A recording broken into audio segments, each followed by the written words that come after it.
Here in Los Angeles. Eloise Hawking. Eloise Hawking. You sure? Yeah, why? Do you know her? Yes, John. I know her.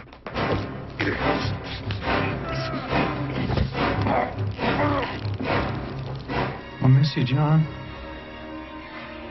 I really will.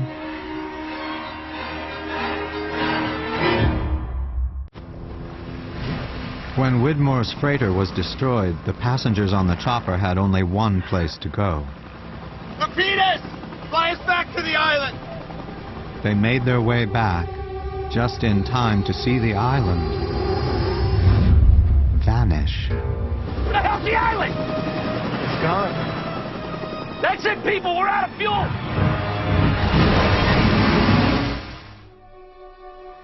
They survived the crash There's a boat.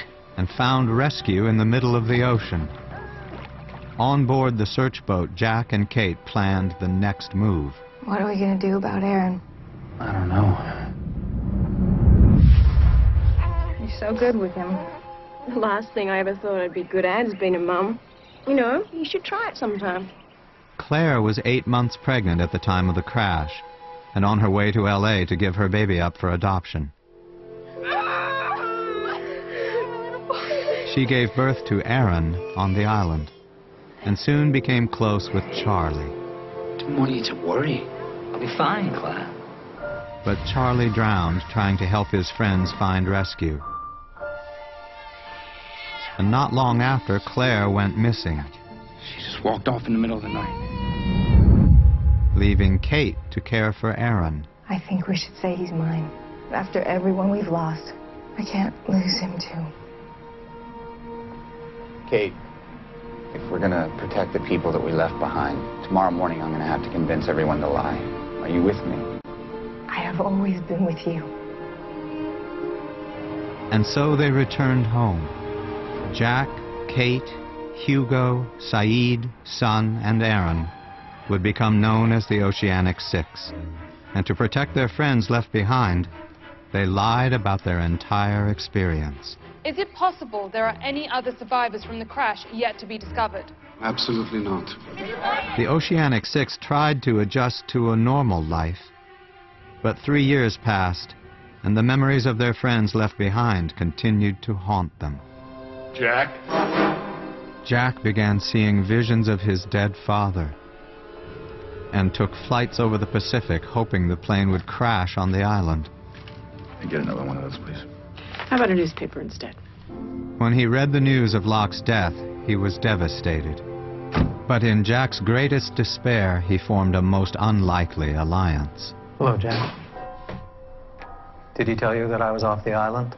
He told me that after I left the island, some very bad things happened. And he said that I had to come back. All of you have to go back. We're gonna have to bring him too. What is this place?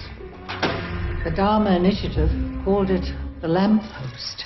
Jack and Ben met with Eloise Hawking, who was once the leader of the others and the only person who knew how to get back to the island.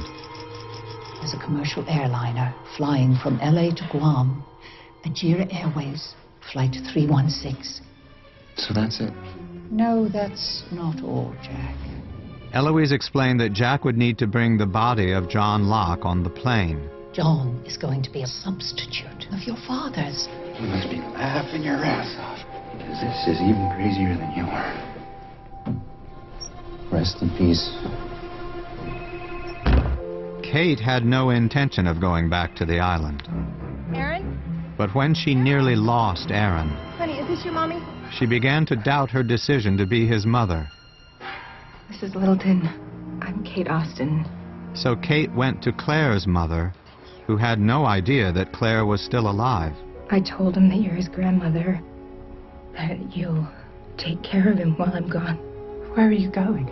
I'm going back to find your daughter. Welcome to Ajira Air. Thank you, sir. And so those who came home were together once again, each returning to the island for very different reasons. It's pretty crazy, huh? This is your Captain Frank J. Lapidus. Welcome aboard. Well, hello, Doc. What are you doing here, Frank? I fly this route all the time. Sometimes I take the big birds into New Delhi. Isn't it Saeed? And Hurley. Wait a second. We're not going to Guam, are we? High over the Pacific, a familiar feeling swept through the plane. Dude, you might want to fasten your seatbelt.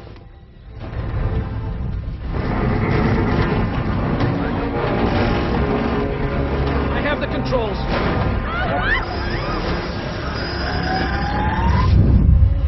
Is that a runway? Massive instrument failure. We're putting her down. Mayday, mayday, mayday. This is a Tier 316. Brace for impact.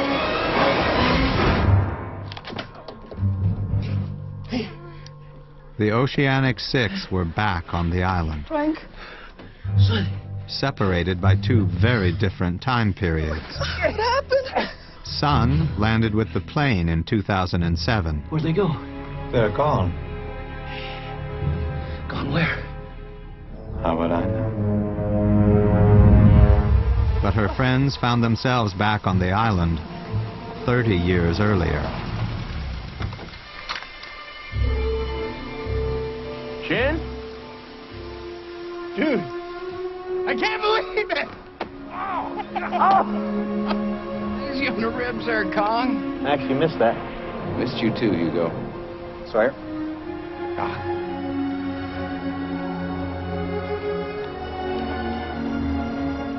Good to see you, Kate. You too, James. So what's up with you guys in the old Dharma jumpsuits? We're in the Dharma Initiative. It's 1977. What? What about everyone else from the plane? They could still be out there. What do you mean, everyone else? Saeed was on the plane too, Lapidus, and Son. As Jin began his search to find Son, Sawyer created a cover story for the new arrivals. You're going to be the second batch of recruits coming in off a sub, pulling in the port right about now. Everybody say namaste. Namaste. 30 years in the future, Son began her search for Jin. Hello. Who the hell are you? My name's Christian. I'm looking for my husband. I'm sorry, but you have a bit of a journey ahead of you. Where did you get this? Who gave this to you? He said his name was Christian. He said if I ever wanted to see my husband again, I had to wait here for John Locke. But considering he's dead, we ain't holding our breath. Well, you might want to look outside.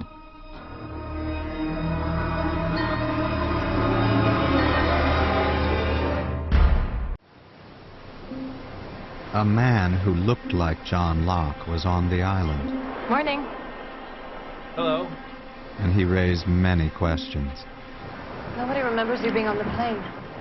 Well, I don't remember being on it either. What do you remember? I remember dying. Hello, Ben. God, you're alive. Yes, I am. Ben, I'd appreciate it if you'd join us. What, John, don't you trust me here with my former people? I'm not afraid of anything you can do anymore, Ben. Ben quickly realized there was something very different about this man. How is it that you know where you're going? He was no longer plagued by fear and doubt, I just know. but more in touch with the power of the island than he'd ever been before. I brought dinner. Hello, Richard. It's been a while. Who's that man he's talking to? His name is Richard Alpert. He's a kind of advisor. Richard Alpert had lived on the island for a very long time, and he did not appear to age. He was a devoted servant to the island and its leaders. I am the leader now, right? Yes, John, that's right. Good. Then I would like you to take me to Jacob. Can you do that? Yeah, of course. Fantastic. We all answer to someone, John. And who might that be? His name is Jacob. The man known as Jacob was a mystery to the island inhabitants. Jacob wanted it done. Jacob talks to me, John. No one else has ever seen him. That's right. How convenient. Jacob was a spiritual presence on the island for centuries and had seen many people make their way to his home. Take it you're here because of the ship. How did they find the island? You'll have to ask them when they get here. I don't have to ask. You brought them here. You're trying to prove me wrong, aren't you? You are wrong. Am I? Jacob's optimism was in stark contrast to his nemesis. They come, fight, they destroy, they corrupt. It always ends the same. It only ends once. Anything that happens before that, it's just progress. But the conflict with this man in black had rules which prevented them from harming one another. Do you have any idea how badly I want to kill you? Yes. One of these days, I'm going to find a loophole, my friend. Well, when you do, I'll be right here. Jacob did not confine himself to the island. Excuse me, sir. Could you help me? What are you looking for? He made contact with some of the